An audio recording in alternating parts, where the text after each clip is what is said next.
So the reason why I chose risk management planning is because I have yet to meet a single client that has created a risk management plan before they got their product on the market. It's not that they don't have risk management plans, they just create it as an afterthought when somebody points out they didn't have one. So what's the point in creating a plan if you've already done all the activities? Just compliance has no other purpose.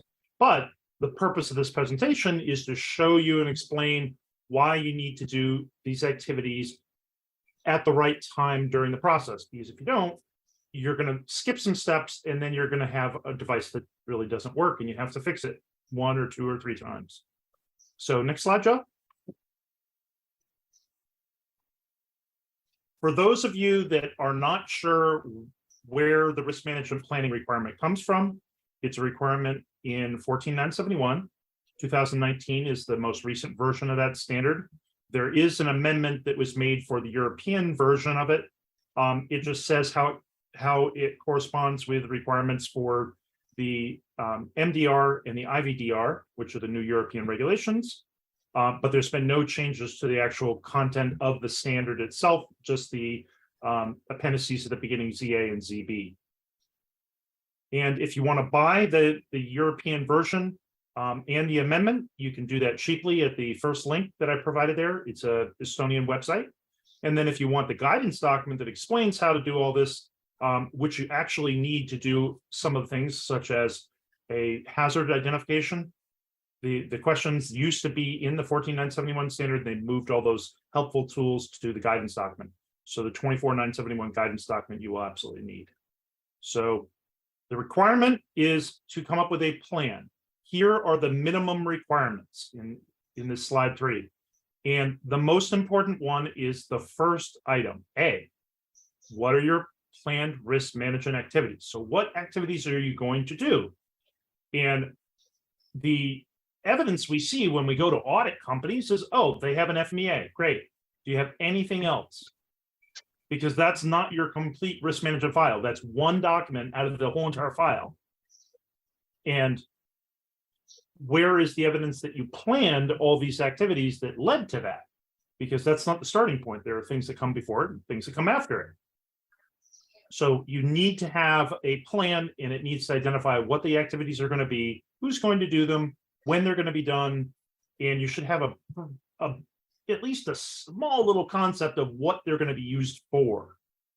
But that's not something we typically see. So if you're going to train people on risk management, one of the most basic concepts should be, here are the different activities you're supposed to perform. This is when you're supposed to perform them and why they should be done at those times, because they each have a purpose. Next slide. So the first part is to come up with a plan. So in this plan, you would say what the project is that what kind of device you're designing. Maybe it's a next generation of an existing product. Maybe it's a totally new device. You would indicate what markets maybe you're going into. You might indicate who on the team is going to be involved in these risk management activities. And then you want to identify, here are the activities we're going to perform. Here's when they're going to be performed by. And that's your plan. And you can combine that with your design plan, or you can have it as a separate document, but it should definitely be one of the documents that you're approving in your first design review. So the second document, go back a slide. The second thing you should be doing is a hazard identification. We see a lot of companies skipping this step, but there are multiple ways you're supposed to identify hazards. And every single thing that is a hazard, something that can go wrong with your device, those are things that you have to design solutions for so they don't actually happen. And that is the first step, is to identify the problems. The second step is to figure out ways that we can prevent those from happening by design. If we can't prevent them, so for example, if you have an electronic device, one of the risks is electrocution. One way to design that out of this problem is to not have a powered device. But if you are trying to do electrocautery surgery, no power will make it really, really hard. So your next step would be to have some sort of protective measure, like an alarm. Oop, a big bell or whistle goes off, or some alarm or a flashing light, something to tell the person something's wrong before they hurt somebody, themselves or the patient. And the third step would be to put in big warning labels saying, don't do this stupid. But the first step always has to be design the problem out. So put in some sort of safety feature that makes it impossible to get hurt. The second would be to put in some sort of alarm or indicator that this is not correct. And the third is to add the labeling. And you don't get to choose which one you do. You have to do all three, and you have to do them in that order. But it all starts with identifying the problems first. There's three different ways you can identify the hazards. Number one, you could look at your previous version of your product and your competitors and see how they screwed up. So how many people have they killed? How many people have they hurt? How did they hurt them? How did they kill them? It's publicly available on the FDA website. If there's no harm, there's no serious injury, there's no death, it's not reported. So all the things that should be possible as ways to hurt somebody or ways to kill somebody should be on the FDA website already. There's also European websites. There's all kinds of websites all over the world to look up this, but you also have your own complaint file. You also have brainstorming sessions you can do. So that's one method. Second method, there is, as I said earlier, there's a guidance document, ISO 24971. It's a 2020 guidance. It's been updated. The first annex has 37 questions. A lot of companies will just list those 37 questions. They'll say, this is our whole hazard identification. And they'll get a nonconformity saying, well, you didn't look at previous generations for product and competitor products. Other people will look at previous generations competitor products, but they won't answer the 37 questions. You need to do both of those. And there is a third method that you also need to do. And the third method is you need to systematically go through all the different functions of your device and systematically look at the categories of hazards and make sure you've covered all of those. That's covered in Annex C, Table C1 in 14971, and it says things like electrical hazards or power. It has chemical hazards, biologic hazards, all these different categories of hazards. So you want to be asking yourself, do I have any chemical hazards? Do I have anything that could cause a chemical burn or something like that? Or do I have any risks of infection that are associated with this device? If you have software as a medical device, chemical and biological hazards are not a concern for you. On the flip side, if you have a catheter that is a passive device, not powered, and you stick it into somebody's body, you don't have to worry about cybersecurity. So every single device has its own categories of hazards. You need to know what those are, and you need to demonstrate, I've gone through systematically and identified all of them. And it's a group exercise. So you can't just hand it off to the quality department and say, you do it. You can't just give it to the design engineers. It should be a group effort. Everybody should be thinking, oh, wait, we forgot about this. Make sure that list is comprehensive. And it's just a list of things that can go wrong. Now we can go on to the next slide, Joe. I know, but I was waiting because, of course, I always enjoyed your presentations. I've never quite heard it said that you make sure you've listed all of the ways you can kill someone on your website. Yeah, I probably don't describe it that way, but you'll remember now, won't you? I will, but is it quite literal? Yes, you start out with the most severe injuries. I could electrocute someone. I could. Yeah, you worry about those first, and you design solution for the most serious injuries and deaths first. I'm gonna stop the screen share for a moment because I'm sure this raises a question for one or more of the folks. So does anyone have any? Yeah, Billy? I'll have a question. Yeah. You know, so we actually kind of went through this process a little while ago, and it looks like there might have been some updates in that hazard analysis. I'm kind of shooting off the top of my head, but it seems like there used to be three categories. One was undetectability, one was hazard, and one was like severity, something like that, or likelihood of the hazard and severity. And it seems like undetectability kind of disappeared in the newer format. Is that something you see? So that's actually the next slide that I was going to discuss. I do that all the time. No, that's okay. So we have a hazard identification, and then you have a risk analysis. And the two aren't exactly the same. The hazard analysis identifies what could harm somebody. The risk analysis identifies how severe the harm can be, whether it's a death or, it's a superficial wound or, stop whining about it and suck it up. Or it's cosmetic and it annoys me. I don't like the color. It hurts my eyes. So that's severity. Then we have probability of occurrence. So sometimes it's going to happen. All the time it'll happen. It will never happen. You can grade it however you want. It could be 1 to 5, it could be 1 to 10, it could be less granular, like on a 3-point scale. But probability is something that's covered for most hazards. Lately, the FDA has said we do not want to see probability for software, and we do not want to see probability for use errors, so human factors. In both of those cases, software and use errors, they want you to assume it will happen 100% of the time. It won't, but they want you to assume that, and they conflict with the way the Europeans do things, and they're creating problems. But if you want to go to the FDA, you have to assume that it will always happen and not estimate probability.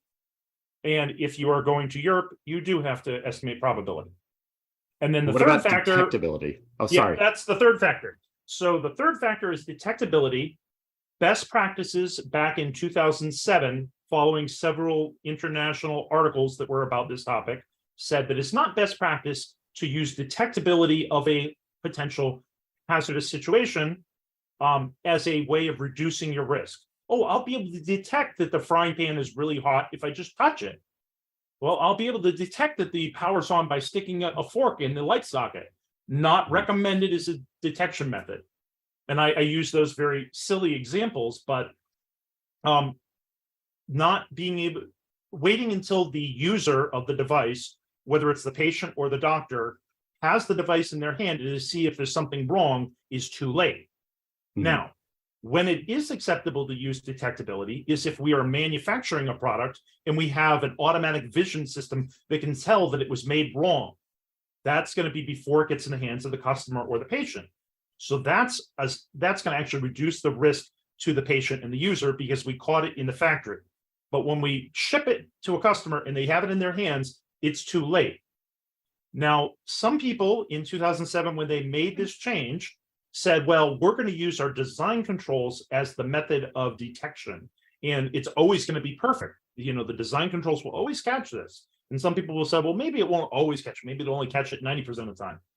If you are using detection, it should only be for something that is not in the hands of the user. Do not use detectability as a way of reducing your risk once it's already in the hands of it. So for design FMEAs, and this is not how other industries do it. I know Rick's like, but that's what I like, these 10-point scales. I like these 3-factor FMEAs. That is the classic way to do it. There are other tools out there, but if this is the way you're going to do it and you want to comply with this regulation and this standard, you need to drop the detectability when you're designing a device, but you should use detectability when you are doing process risk analysis for your manufacturing process. Is that clear? Does it become part of another analysis though? So say you're overheating an element that a patient wouldn't notice and you decide to turn a light on or something when that happens. So you're increasing detectability, but you're reducing the hazard is what you're really doing. They still want you not to include detectability as your risk reduction. Okay. The kind of situation you're talking about sounds more like a use case that would be in a use risk analysis. And in that case, they don't even want you to use probability. So you come up with one use case is this scenario, one use case is this other scenario, and what are the risk controls and are they adequate for that? And then you actually have to come up with some way of validating that those risk controls will work. But this is what we're really talking about here when we talk about, when people are arguing about, should I include detectability or not? We're not saying that you shouldn't do something to reduce risk. We're saying when you document it for a regulator to approve or reject your submission, this is how they want it documented. And we all know if you give the regulator what they want, you will get your approval. If you argue with them, you're wasting your breath. All right. I have to say that this exchange just now is exactly what I intended when I started this premium group. Thank you. Billy, will you tell the kind folks at home what you do for a living? Yeah, so I'm Billy Haynes. I am currently running a medical device company. We're treating obstructive sleep apnea using a device that stimulates the nerve of your tongue, just like the Inspire device, but we do it non-invasively and don't need any surgery. So we're in the middle of developing a prototype. Actually, we're doing most of the work in Europe now, just because it's become so much cheaper and easier for us. So that's where we are. I don't know if it pained me or him more that he couldn't come to 10X to meet Mick. Bad timing, but it would have been great. But we'll make sure we Yeah. do it sometime. We will. The Janice, good to solution is see to you. How's your schedule health? early, like a year in advance. Jan, how are you feeling? Oh, I'm better. I had another problem this week, but the packaging in shipping is actually missed in most risk analysis or done incorrectly. And the regulators are starting to get wise to that. So be careful with shipping distribution, how it acts in your distribution, because everybody focuses on the device itself and forgets that when you ship it, there's shake, rattle, and roll going on, and sometimes overheating and freezing. So just make sure you consider that with your risk assessments too. I think Rob, we've talked about that a little bit too. So Yeah, almost every single risk that you could think of is covered in a technical standard somewhere. So for packaging, it would be in the 11607-1 and -2 standards. For sterilization, it would be in whatever standard is for that type of sterilization. If you are dealing with software, there's an IEC 80002-1 standard that lists all the software hazards. If you, and there's 6 pages of them, so don't think there's 6 or 5. There's 6 pages. So you come to me with a table this long, you haven't worked hard enough on finding hazards. And if you're talking about IVDs, if you look in the 24971 guidance document, they actually have a whole annex just on IVD hazards and risks. So there are sources for every single kind of device you develop out there. I guarantee you there is a standard that will help you identify risks. And if you're not listing that as one of your resources before you even start the meetings identifying hazards, you've already skipped something that was important. So all those reference documents are valuable inputs into your risk management process that should be happening right after the plan is drafted. And they might even be part of that plan. Like, here are some reference documents that we need to include in this risk management process. So That you was might a reference them in the brilliant- plan. That was a brilliant segue, because I now am going to skip some steps that are important and cut the line so that I can hear Stina's voice for the first time. Hello, thank you. Hello, thank you. Nice to finally see you. Yes, I listened in last week. Well, tell us what you do. I'm an independent consultant. I live in north of Stockholm in Sweden, and work as a quality and regulatory advisor for both medtech, but also some pharma companies, as I particularly like combination products. But I do have my 15 years in medical device background, design controls and risk management. So What was who was the last employer you had? that was back then it was Abbott. Now it's Johnson & Johnson Vision. It's former Pharmacia company in Uppsala. Okay, you had a question or a contribution? More like a contribution on adding to what Jane commented on, that I see many companies missing the disposal or decommissioning phase in their risk analysis. They start off very ambitious in the early part of the development. So the focus is on design and on the process and use. It's brought into attention, but the latter parts of the life cycle for the product it's not in their mind yet. So that's where I see lots of gaps. Yeah, they definitely have not addressed that adequately in the FDA submissions. It is covered a little bit in the European because they want disposal, we and REACH and RoHS all addressed, but definitely not at the FDA. And I mean, in that for instruments or so, we see the same for installation and service perspectives. That it's so immature when the risk analysis is and hazard identification is done that many manufacturers don't cope with those aspects of the product life cycle. Thank you for that. Mark? Yeah, thanks. One comment and one question. I read an article that was penned by some EU commission that explained why they got rid of detectability. And it simply came down to severity and frequency, because frequency basically tells you if it happens a lot, you need to do something about this because it's happening a lot. The question I had for you, Rob, was how does the EU feel about hazard analysis versus FMEAs? Is there a difference in their mind? Is it a supplemental thing? Is there any kind of distinction? In figure 1, where they give the risk management process, they identify hazard analysis is one of the steps in the risk management process.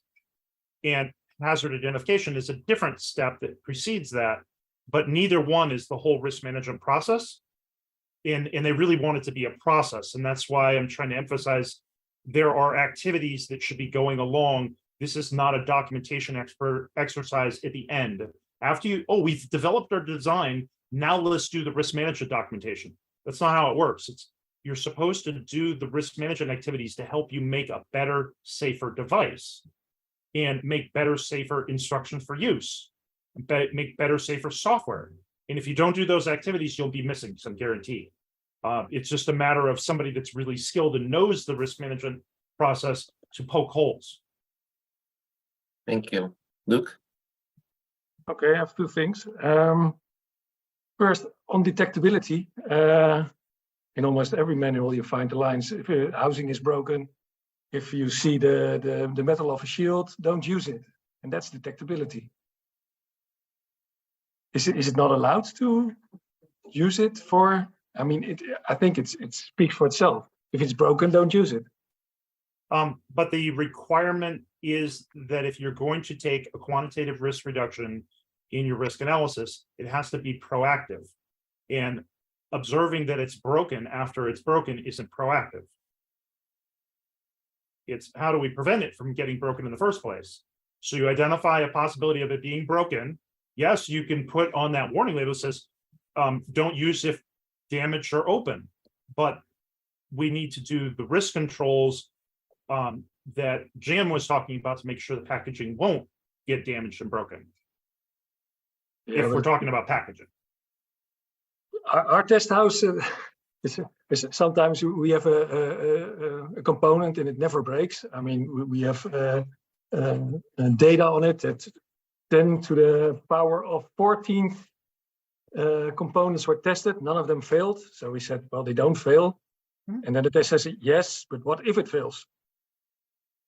Yeah, but it doesn't fail. Yeah, but what if it fails? Okay, we're in a deadlock.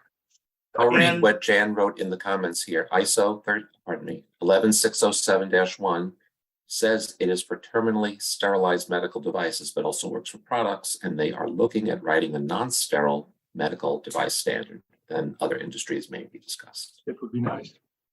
Okay. Goldie? No, I have another remark. And that's I've opened our risk management plan and risk management file, and you put the hazard analysis in the risk management plan, but isn't that more part of the actual work you're doing, not the planning? The hazard identification and risk analysis are activities that occur in the risk management process, and they should be identified as part of your plan, and you should identify when they should be done and by whom. Right, the FDA requires you to plan your work according to your risk assessments and hazard analysis. Okay. For your example about something breaking, we already have a requirement in the electrical safety standard to do a drop test on a device. Why? Because device is dropped. Happens all the time. So they have a drop height that they drop from, and they require that you perform that to show the device will pass it. And companies design their products so that it will pass that test because they know it's going to be a tough test for certain devices out there. So you've got the design of the device, the specifications, you get the verification of completeness and effectiveness of that design control. But what if it still happened? That's when you have the warnings in the form of a label. Do not use if opened or damaged is a typical symbol that's used. If we also said, well, if the device is not functioning properly, if there's something wrong, we had a warning, some sort of indicator, a warning light, some pop-up window that said something's broken, that would be fantastic. but not all devices are powered and have pop-up windows and lights and bells and whistles that can tell us that. For example, a catheter, you drop it on the ground, you break it. The only way you're going to know that that catheter is broken is because you can see it's broken, and that's too late. So we have to design those kind of devices so they can handle the normal wear and tear of shipping it, and we have to go through transit testing and those kinds of things. But at the end of the day, anybody can drop it on the floor and break it.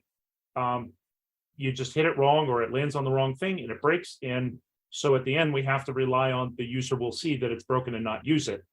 But we can't use that as a way of, oh, the person will obviously see this is broken and they won't use it, because that's not a proactive method of reducing risk. Okay, thank you.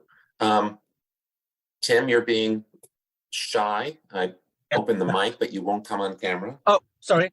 Yeah, I apologize. I'm actually driving at the moment, caught up in the middle of a school run. But no, I just wanted to comment on a couple of things. So I do a lot of hardware test of devices, so getting people to the standards. And I think you already just talked in response there, but on the risk assessment side, it's single point of failure. So and you mentioned about the device that doesn't fail, but the what ifs, and it's that it's that what if, that is it a single point of failure, and addressing what is that mitigation, and what is the mechanism if it does fail, for making sure that the patient remains safe, and not just in use, but also there's also the willful misuse part of things too. A little less so on the medical side, more on sort of the IBD side, where people intentionally circumvent safety mechanisms. But it's that holistic thing of what can people do that would cause issues with the product. ECG leads, for example, the whole reason why there's a whole section there about making sure it's a unique connector is that people did plug those into AC wall outlets and people being killed. And so it's that thinking, that thinking about the risk as a holistic thing, and walking through those what's a lot of people say, but nobody would ever do that, but people do. And so it's the strange and weird cases. Think about them, address them, get them in the risk assessment, use that to get a design change. That's what drives the design requirements, and then your verification. So you've got that mapping. You've thought about the weird case, you've got it in there and get points for it. It's getting that down on paper. So Personally, it's a bit harder for me to follow a thought string that long without visual. I apologize. But Bob, it's all good. Rob, did you get that? And can you summarize what you think he said? He was talking about the concept of single points of failure. Yep. Right. When, as part of your requirements for designing electromedical devices, because the risk of death is a real concern when you have electrocution as a potential hazard or harm. For those devices, they require, if there's anything that can lead to this type of harm, you have to design it so no one single point of failure could result in that. Or if that hazard were, or that failure could occur, the device wouldn't function in some way. So they have different tools to help you identify what is when you have a single point failure that can cause those kinds of harms. One of the tools that people will use is a fault tree analysis. And they will have different types of tools. That you have an AND function and you have an OR function. And so if you have the AND function, both of these things have to fail in order for this harm to occur. Whereas when you have the OR functions, either of these things could happen and you can have that harm occur to the person. So those are some of the tools that people will use for risk analysis to help identify when you have single point failures that can cause serious harm and when you have eliminated them all from your design. But I can't point to more than one or two companies out there that I've seen that actually use the fault tree tool to demonstrate that they've done that analysis to make sure there are no single point failures that can result in death. Instead, they rely on, well, the standard says do this for this type of hazard. The standard says do this for this type of hazard. So they're sort of using a rule-based approach for every single hazard rather than doing a real risk analysis with a fault tree. Thank you. Yeah, Goldie? thanks. Yeah, great topic. Thanks, Rob. I want to add to what you said, that there are standards for, no matter what type of a device you have. So mechanical, electrical, those, and software, those standards help you to navigate the risk management. But what I want to comment on is that risk management is a regulatory requirement, but in my experience, it has potential to reduce design cycles, and it has potential to reduce post-market problems, complaints, Absolutely. recalls, and stuff. So I have worked with legacy devices where risk management exercise is mostly like, okay, just the features people are designing or improving something. But for innovative devices, especially when you do not have a predicate and you do not know what standards apply, you do go to NERTL, nationally recognized test labs like CSA, UL, TUV, bring them in early on during your design development phases. And they have been great help in my experience to identify what kind of layout, board layouts for electric safety, or what kind of a mechanical, I think from a drop test perspective or from a safety perspective, what those things can do after, which is usually in legacy devices. They design something and then they ask you, okay, which lab we're going to send it to test, and then test fails and they come back and then they do the redesign. And I think from a business perspective, engineering, quality, regulatory, it's like that team can save so much money for companies doing this risk assessment properly. Yeah, So just a comment. Finding the right help is key.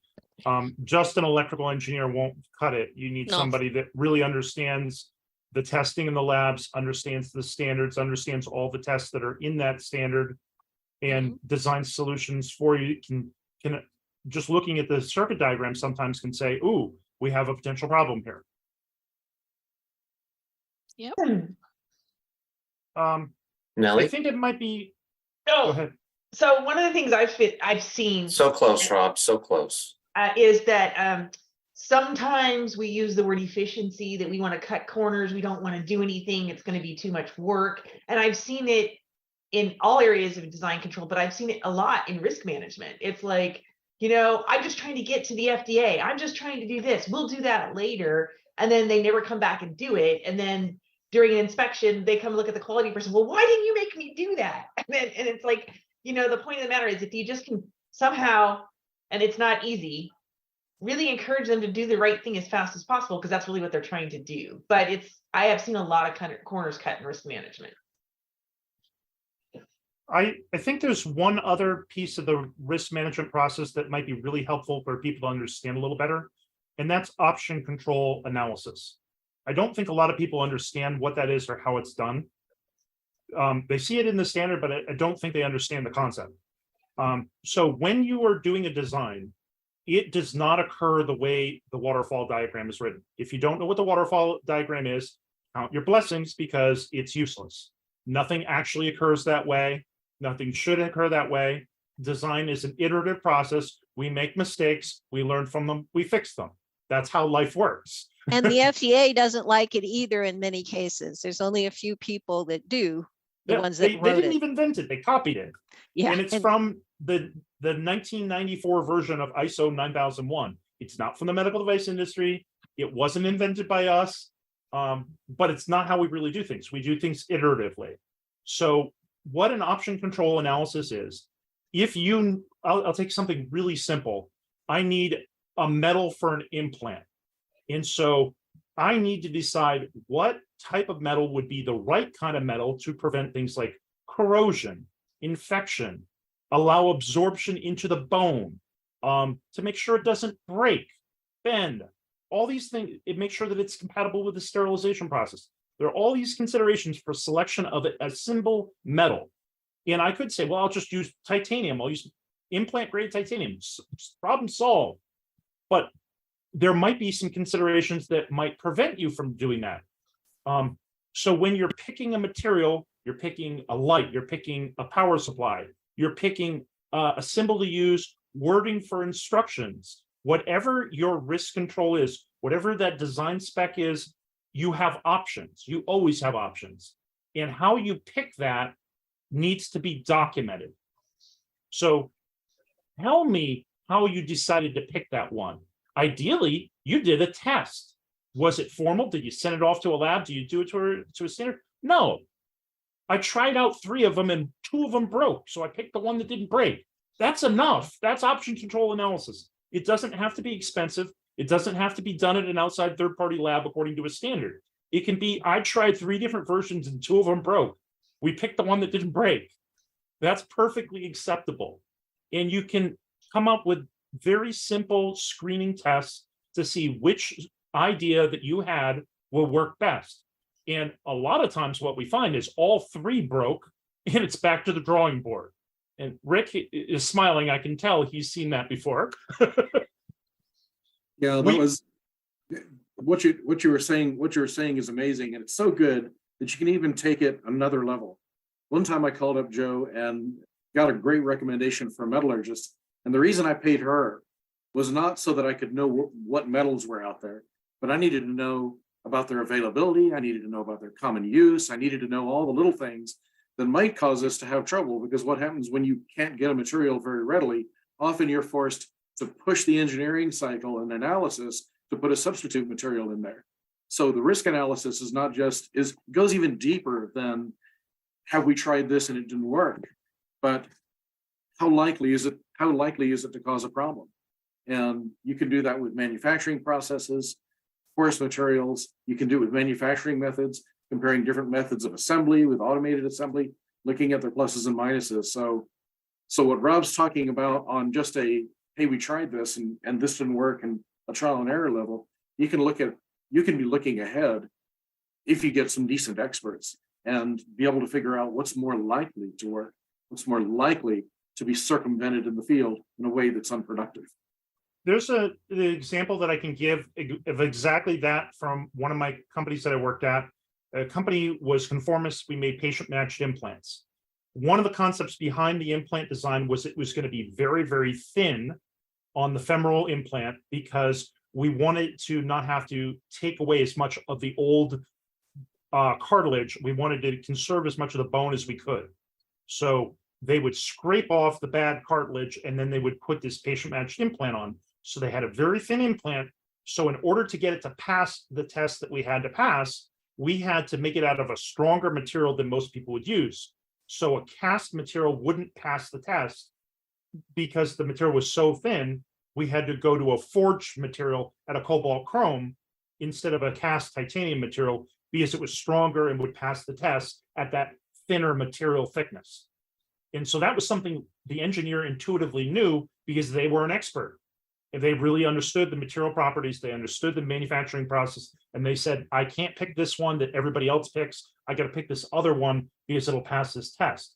And so that's exactly what Rick's talking about, getting the right experts in the room so they can proactively and strategically think, we want to have this be thinner than everybody else's. Here's why we want it thinner. We're going to have to do something different on the material side in the manufacturing process to make that happen. Remember this? Yes, we can go to the next slide now. What I was talking about just now was the risk control option analysis. So I hope I explained that in just a short bit. You know, you have to document what options you tried. Another example of an option control analysis would be formative usability testing. Companies will say, well, no, we didn't do formative usability testing. Well, there isn't specifically a requirement to give the FDA formative testing unless you did it. If you did it, they want a copy of it. But there is a requirement to do risk control option analysis. So if you didn't do any formative testing, what kind of testing did you do to evaluate the various options for your human factors risk controls? And that would be a tough question for a lot of companies to answer. They might not have a clue how to answer that question. So that's the option control analysis applies to software, cybersecurity. There's always a way to make your device software more secure. Yes, unplugging it from the internet is an option, but it's probably not your best option because the hospital might want to get the information off of that into their hospital information system. So they would like it to be connected. So you might want to come up with another option for them, if not in version 1.0, in version 2.0, because otherwise they won't buy your product because it doesn't communicate with their system. They're not going to manually type everything into the electronic medical record. When they have it on an electronic device, they expect to push a button and have it go over here. So figure out a way, use another risk control, not just unplug everything from the internet. So that's just another example of risk control option analysis. You had various options. Try to come up with the best solution for your customer in the safety and the use of the device. We talked earlier about the hazard analysis. A hazard analysis is risk estimation, where you have two-factor estimation. If we're talking about process risk analysis in the design transfer phase, that's a process risk analysis. And then the third thing here is the risk control selection and implementation. That is what happens at the end of the iterative development. We have finally picked our perfect solution. We are going to approve these drawings. We're going to approve these specifications, and we're going to implement our solution. We're going to have a design freeze, our final design review before we go to testing, the formal verification and validation testing. When you sign those off and you approve them, that's when you've done your control, risk control selection and implementation. Next phase, next slide. Now we're going to do what we call V and V testing. The first V is verification testing. The second V is validation. The validation is typically simulated use or actual use. Simulated use could be in a cadaver, could be FDA analysis on a computer. It could be on a sawbones model. It could be in an animal. It could be in a person in a human clinical study. All those are validation. A lot of the things that people think of as validation, they think of them as validation because they have validation in the title. So software validation, that's typically not validation. It's verification activities most of the time. If we talk about, if we have sterilization validation, also process validation is a verification test. It's verifying it's sterile. So a lot of these are the verification testing, even though they have validation in the name, just to explain why you're getting confused. And then the last test that you need to do is, or not test, but the last document you need before you're done with your risk management activities here is your benefit risk analysis. And the benefit risk analysis is required for all CE marking, and it's also required in the standard. But in the standard, it says only if your risks are unacceptable, whereas in Europe, they say, no matter what, you shall do this. The FDA says you only have to do it for the PMA products and the de novo products. They don't say you have to do that for these lower risk devices, or I guess there's one other, humanitarian device exemptions. So 3 cases when you'd have to do that for the FDA, all cases for Europe, and in the standard, it says only when risks are unacceptable. So we have 3 different times as to when you need to do this, just to confuse people a little bit more. But the best practice, always do a benefit risk analysis. The next slide, please. Now we're into design transfer. We've finished our verification. We finished our validation. We are ready to send something off to the FDA. Jeff? Sorry, No problem. keep going. So you're ready to send something off to the FDA. You can't send it off to the Europeans yet because the Europeans want a complete risk management file, and the FDA doesn't need the whole thing. So a lot of times what we'll see is when companies are making prototypes, they'll get it through the testing, but they're going to get their approval and they're going to make some design improvements, make it manufacturable, make it cost effective, make a profit. These are making it larger scale. Maybe no longer we're going to make it in-house. Now we're going to find a contract manufacturer that can make it in bulk for us and make it at the capacity we need it. That's when we're doing some of these design transfer activities. This is when we're going to summarize all the activities that we've done over time. We're going to build a summary report, and we're going to have that be our first risk management file completed. But the risk management file and the risk management activities, all of that is a living process, and these are living documents. So every single time you get a complaint, every single time you gather post-market surveillance, every single time somebody does a new clinical study, every single time a new product gets introduced to the market that's for the same indication, all of those are times when you have to reevaluate risks. And the FDA has slightly different rules, but in Europe, that's the way it is. Anything happens, there's a new product on the market, you have to reevaluate it. The FDA, they're more than happy to have 1960s technology still on the market. Europe, not so much. They're actually starting to pull some products off the market because there's better, safer technology on the market, and the benefit risk is not there for keeping these old antiquated products on the market. So let's pull the unsafe products off the market and live with the better, safer products on the market. I can only point to a few examples where the FDA has actually pulled things off the market that were unsafe. An example of that would be blood pressure cuffs used to have the same kind of connectors in some cases that we would have connected to IVs. And we would sometimes have a use error when somebody would accidentally connect them to an IV, and bad things happen. Another example of that would be Lancets. It was very common for people, particularly an individual user at home that's a diabetic, to reuse their Lancets. And that's not considered best practices because the possibility of contamination and infection and spreading bloodborne diseases. So now the FDA has made a new regulation that says we're reclassifying these devices. They all have to have 510Ks, and they're making it very, very difficult for somebody to get a product that is a reusable Lancet on the market. Pretty much all of them are single-use disposable Lancets now. So just an example of this is a living document. These are not once and done. Oh, I finished the risk management file. I will archive it and I will not update it. They expect this to be done every time you have a complaint, every single time you have non-conforming product, every single time you have post-market surveillance, every time somebody does a clinical study, every time a competitor comes out with a new product. And if you're doing it all those times, you are the only company in the world that's doing it. Yes, nobody is doing it at all those times. We've always had to do standards too, whenever the standards are updated. Yep, every them standard against. that gets updated. I've audited over 1,000 companies. I haven't seen it yet. There's all kinds of times when they should have and didn't. Next slide, Joe. Actually, I'm going to go to the last slide because I want them to see this because this is news to me. I didn't know you were doing this. Golfing? Golfing and Smiling? Come I on. don't know what else you had. Oh, my You're live stream? live streaming every Friday at 12:30 Eastern. Yep, 25 minutes I will be live streaming.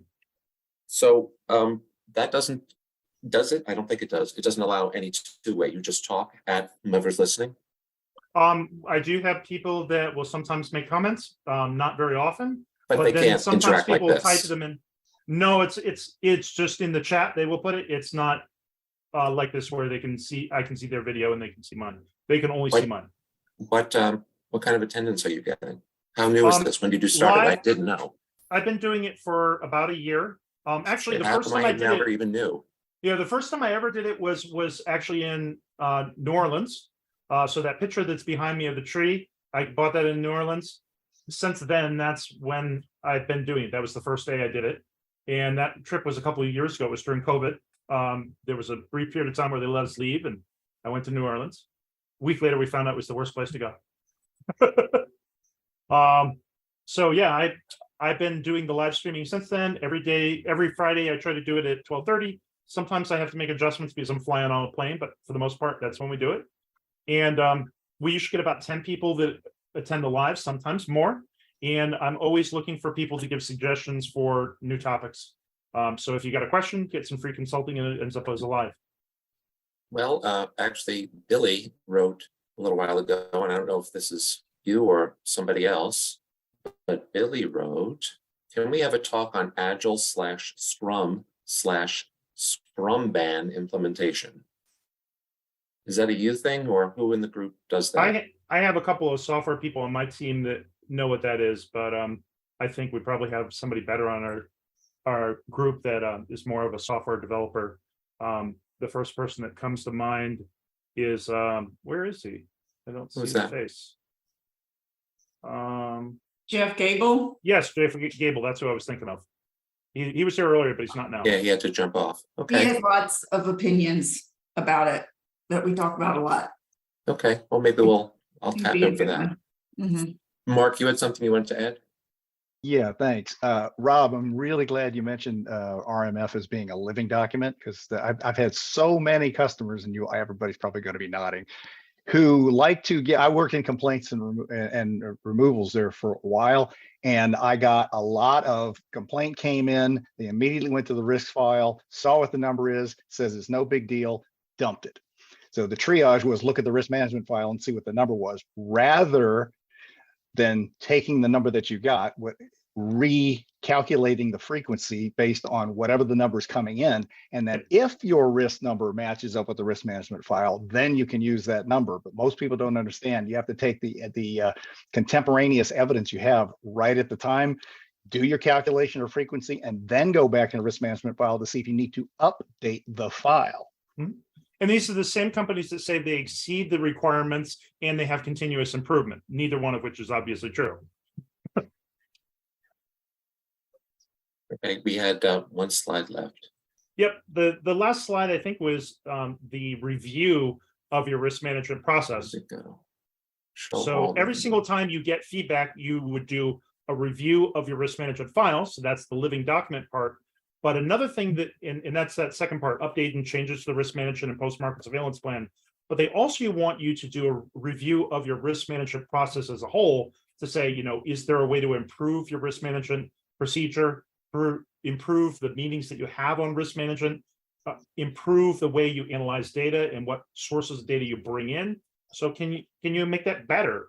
And they expect you to look at the risk management plans that you created last year and the year before. Did you finish all those activities? Did you finish them on time?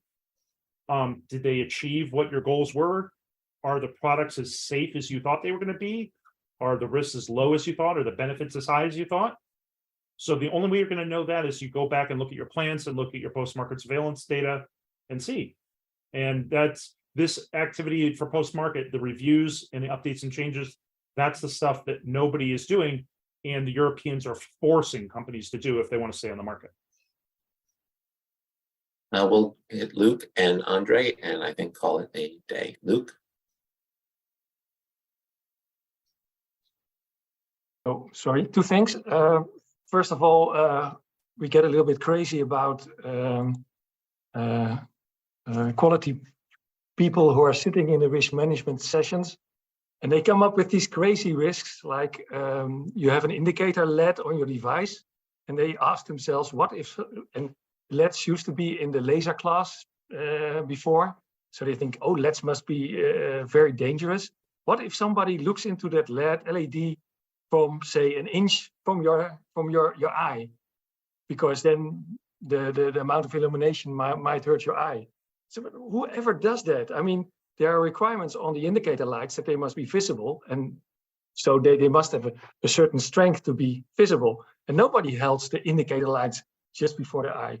So in my opinion, it's usually much easier to say, so if you come up with a risk, you have to mitigate it. You cannot say we have a risk and we don't do anything about it. So it's much easier to say if a risk is so remote, you say we don't identify any risks. So you indicate that you have thought about it, but you haven't found any risks. So you don't have to mitigate them. Instead of naming that remote risk and saying, what the hell are we going to do about this remote risk? Because it's not feasible to do anything about it. So that's my number one remark. And the number two remark is that risks are easily quantifiable because there's so many methods for it. And if you do a risk benefit analysis, there is not much on the quantifiability of the benefits. And I'd like to point to a white paper that Bijan has wrote. And I think it's available on LinkedIn, or maybe you can post it in the group. That says it's quantification of benefits for medical devices. So you have some grip on how to quantify the benefits and have a good risk-benefit analysis. Thank you. Andre. Andre's very tired. He's been working very hard and has been hit with a deluge of opportunities that he's been replying to. Yes, thank God. It's been 2 record quarters for us. But Rob, what we've been doing to address the review factor was including it as part of our agenda in our regular management review meetings. So we actually have the risk. Now you realize, as a contract manufacturer, as well as having our own products, we've got to look at multiple risks over different products. So that's why we decided to just do it as part of our management review. What do you think about that as far as keeping up on it? You're on mute. Rob? Can you hear me now? Yeah. Okay. If you're doing it once a year, it's not enough for the management review, and it's definitely not enough for the risk management process. If you're doing management reviews once a quarter, that could potentially be okay. But in general, we're looking at different things in risk management reviews. You've got a review of a specific complaint or event that occurred, a specific piece of postmark data that comes in. You don't want to wait a quarter to look at it and think about it. You want to review it as it comes in and do real-time reviews. And then you're going to have more formal meetings where you document things, where you're going to be reviewing an aggregate of what did we see this quarter. And that would be appropriate for a management review meeting. But the companies in general out there try to minimize the number of management reviews because they don't like the meetings and they don't know how to hold them efficiently. So if you're only going to have a meeting once a year, something that happened 11 months ago is kind of useless now. Gotcha. Okay. Susie, you know I can't refuse you. You want to tell your question and then we'll call it a week? Yeah, I think I've gotten a couple of answers back. So the question was, do you share the FDA all of your studies that show your failures and your successes during the whole R&D, or do you just kind of show them you saw a problem, you fixed it, and this is how you fixed it, and these are the stats, and we're ready to go? The answer I gave, Sue, was that the failures are documented in the design history file, as well as the successes and all those interim tests that you did before you got to V&V. That's all in your DHF. The FDA only wants to see the final verification validation testing and the specs that you approved as the final specs. So they have a device description section where you put the specs, and then they have the various sections for testing for the different types of tests. But it's only the final V&V testing that gets shown to the FDA in the submission. But when an inspector comes on site, they have full access to your DHF and will ask about those things. Sometimes, like, how did you decide on this material versus this other one? But those are unusual questions to even get from an inspector because most inspectors aren't heavily trained in design controls. They know it at the level of, here's what the regulations say and here's what should be in your procedure, and here's what to look at when I do an inspection. But they don't know it from the standpoint of somebody that's actually ever designed a device because they've never actually worked in a medical device company in their whole lives.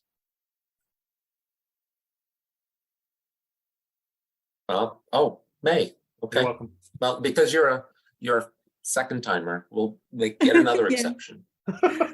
Go ahead. But I'm quite familiar with Rob, although you might not know me. I listen to your Friday live broadcast. Oh yeah, you have to go soon. You have a live broadcast coming up. Yeah. It's okay. I have a system. I have a question regarding combination products risk management, because in the EU, you need to prepare a separate document to submit to notified body if under Article 117.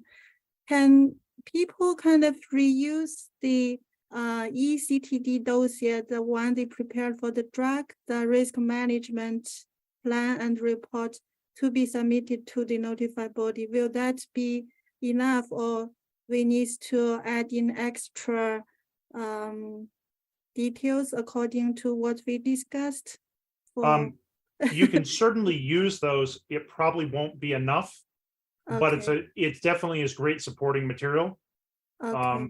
And they would, for a combination product, they would probably expect to see some material for the drug side, and they would expect to see some separate material for the device components of the combination product.